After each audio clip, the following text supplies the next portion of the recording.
Next on Crimson Tide Kickoff. Today's the big win, boys and girls. Alabama versus Auburn. And we're getting you ready for the big game. Coming up, will Bama let it all hang out and spoil Auburn's perfect season? Or will it be yes we can as the Tigers move one step closer to Glendale? Bama's BCS Bowl hopes are not entirely dashed. Where the Tide might go and who needs to lose for it to happen. And torn between football and shopping, we'll tell you how you can get the best Black Friday deals while also satisfying your football fix. So get your game face on, because this is one hard-hitting show. If you don't like that, I guess you should watch a golf channel. No need to touch the remote. Crimson Tide Kickoff next.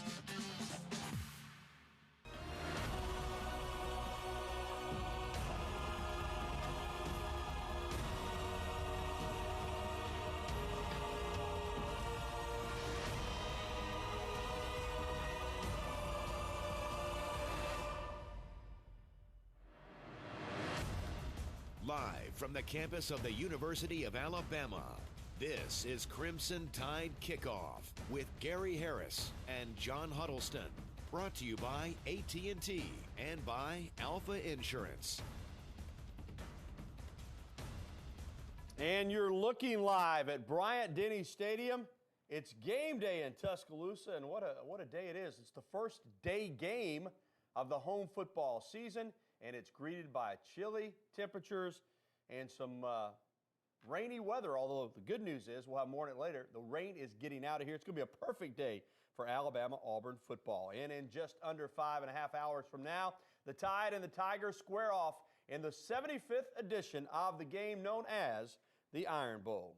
Good morning, everybody, and let's get going. Alongside John Huddleston, I'm Gary Harris. This is Crimson Tide Kickoff, presented by Alpha Insurance and AT&T, the official wireless communications provider for Crimson Tide Athletics. AT&T, rethink possible. And John, all year we've managed to stay outside and had beautiful weather, but the Iron Bowl brings in some inclement weather for the morning. It's cold out there. It's well, we can handle that. It's not that cold, but it's rainy, it's windy. So we've moved inside today for the final edition of Crimson Tide Kickoff. Yeah, different setting, same cast though. You know, the electrical equipment, the cameras does not take very well to raindrops. So like you said, we're in here, and you know, we were joking a few moments ago with Richard Scott. He just couldn't finish the season. Needs to play through the fourth quarter. Well, we may be inside, but I tell you what, we got a jam-packed show on tap for you tonight, this morning. Coming up today on the program, we've got views from both sidelines. The voice of the Crimson Tide, Eli Gold, will join us on the program. Also, we'll be chatting with a color analyst of the Auburn Radio Network, Stan White.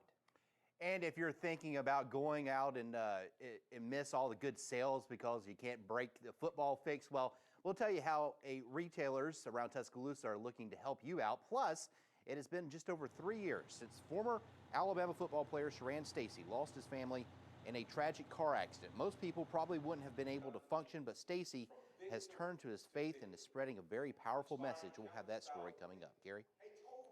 But first this morning, so much for the preseason predictions. That's why they're just predictions. The roles in today's Iron Bowl, opposite of what most expected. Alabama enters with a good record, 9-2, but Auburn comes in undefeated with a spot in the SEC Championship already locked down. The Tide is also looking to play spoiler this year, while the Tigers are looking to play for all the marbles like Alabama did last year. Those guys are undefeated and going to SEC Championship, and if they win out, they're going to play a national championship. So all the pressure's on them. It's like reverse roles. Regardless of what Auburn's record might be, if it was 11-0 or 0-11, we're still going to try to play them to the best of our ability, because it is our rival and it's a team we have a lot of respect for. You know, there's not too many games that's bigger than the Iron Bowl, other than maybe the national championship. But even people in this state would beg to differ that they would rather win the Iron Bowl than the national championship. So this game right here means a lot to us. All right, here's the deal. It's pretty simple, really. Auburn controls its own destiny in the national championship picture. The Tigers win the next 3, they're going to be the national champions. But ESPN.com's Brad Edwards tells us the Tigers could potentially suffer a loss today, obviously against Alabama, and still possibly sneak into the championship game, even though he considers that somewhat unlikely. I still think they would fall behind the other undefeated teams. But they would hang around and keep it close enough that maybe if they followed it up the next week with an impressive win over South Carolina in the SEC championship game, then maybe some voters would, give some consideration to a one-loss SEC champion. The one thing I can say for Auburn is if they lose to Alabama and then they win the SEC title, they're going to be ranked higher than either Boise or TCU in the computer element of the BCS. So that would give them a chance. It just really depends on, what the voters think of them and whether they think a Boise or a TCU is more deserving of being in a national championship game. And coming up later on in Crimson Tide Kickoff, Brad will rejoin us to talk about Alabama and why a BCS Bowl not completely out of the question for the Tide. You'll want to stay tuned for that, John. But Gary, first quarterback Cam Newton is still slated to play today, and we don't really expect that to change. Newton and his father Cecil have been the center of both NCAA and FBI investigations in recent weeks after allegations surfaced that Cecil attempted to get cash in exchange for his son's services at quarterback. Cameron Newton has not been made available to the media since before the Georgia game. Cecil Newton has also started a media blackout, and Auburn's Gene Chizik has also adopted the no-comment policy. Coach, I hate to be the one to ask this, but is there any fear or any doubt that Cam's status could change? I'm not talking about Cameron Newton unless it's got something to do with the first 11 games and his performance in those games. And on the field this season, Newton has been nothing short of remarkable. He currently leads the SEC and ranks 9th nationally in rushing yards. He is also the only player in the country with 5 170-yard rushing games or better this season. So in short, he's pretty good on his feet. Any little crisp you give him, he will take it. And he got deceptive speed where he can just get out and then get away from people. And he has a little move, he got a couple moves that he can get away. And we're just gonna have to really try our best to contain him. That's what makes great players great. They're hard to tackle, and he's certainly one of those guys. And to get ready for the game, Alabama has even had their scout team quarterback dressing the part. You see freshman Blake Sims here wearing the number 2 jersey. He's normally number 18. One other thing to remember, while Newton's a very good rusher, in Alabama's 20-game home winning streak, they have only allowed 1 rushing touchdown. That is an amazing stat. And another stat that jumps off the screen at you is Alabama, in this era of points being scored at a ridiculous rate, the Tide giving up 12.8 points per game. In fact, Alabama has only allowed 14 touchdowns all season. Remember, 5 of those came against South Carolina. Now, the next closest SEC team in terms of giving up touchdowns, LSU at 24. So that gives you an idea of really how good this Bama defense has been this year. But Auburn will be a special challenge for the Tide D. The Tigers averaging 43 points per game, and they've scored 61 touchdowns this season. Well, on the injury front, Alabama starting offensive right guard Barrett Jones has been very limited in practice this week. He's been wearing a boot, nursing an injured ankle. He's questionable, to say the least, for the game. But the good news is, running back Trent Richardson, who's missed the last couple of games with a knee injury, is expected to play, and Alabama will need him and Ingram to be at their best. All right, now, as we've said earlier this morning, it is a rainy, wet day out there. The big question is, will it clear up in time for kickoff? Richard Scott's here with more on our weather. Richard?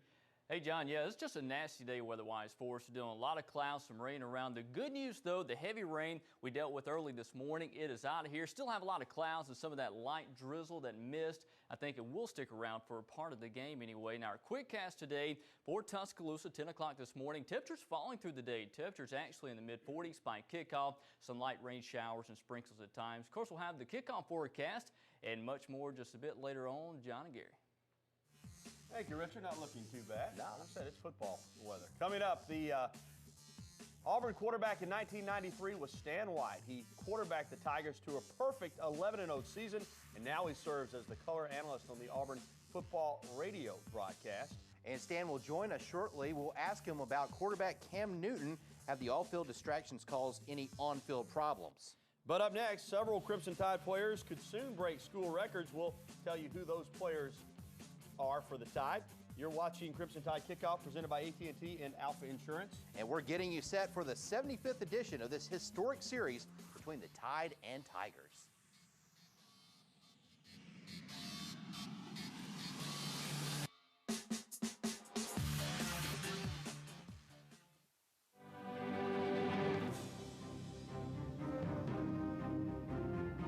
Alabama and Auburn renew their football rivalry after 41 years. Here's Stabler, keeping himself. Stabler now cuts in. Well, I ain't never been done with a winner.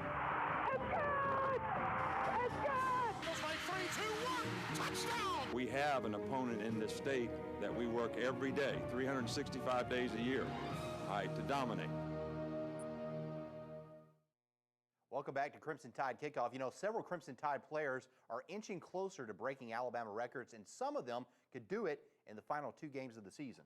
Alabama running back Mark Ingram is currently 4th on the Tide's all-time career rushing list. The Heisman Trophy winner needs about 400 yards to break the school record held by Sean Alexander. Also, Ingram has 39 career rushing touchdowns, which ranks 2nd on the list behind Sean. He needs only 3 touchdowns to break that mark. It'd be nice from an Alabama perspective if he got it today. Absolutely. 2 other guys that are very close to breaking school offensive records in a season is quarterback Greg McElroy and receiver Julio Jones. McElroy needs only 2 touchdown passes to break the single-season record currently held by John Parker Wilson. Julio needs only 3 receptions, not necessarily touchdowns, to break the single-season receiving mark. It sounds like that these 2 guys might want to work together. And on the defensive side of the ball, keep an eye on freshman C.J. Mosley, number 32. He's already got 2 touchdown returns of interceptions this season. That ties him for 2nd on the all-time list and ties him for the single-season record. 1 more would tie him for the career list, and he's only a freshman, so look out for him. And coming up, Stan White of the Auburn broadcast team will join us live. He will tell us all about Auburn, what the opposition is saying, as well as give us his take on this afternoon game. We've got a whole bunch of questions we're going to ask him, plus a whole lot more coming up, including this.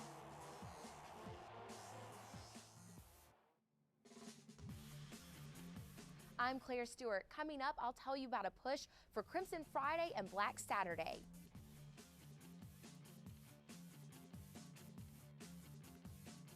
Stick around. We're counting down the minutes. The Crimson Tide kick off against the Auburn Tigers in the Iron Bowl. Stay with us.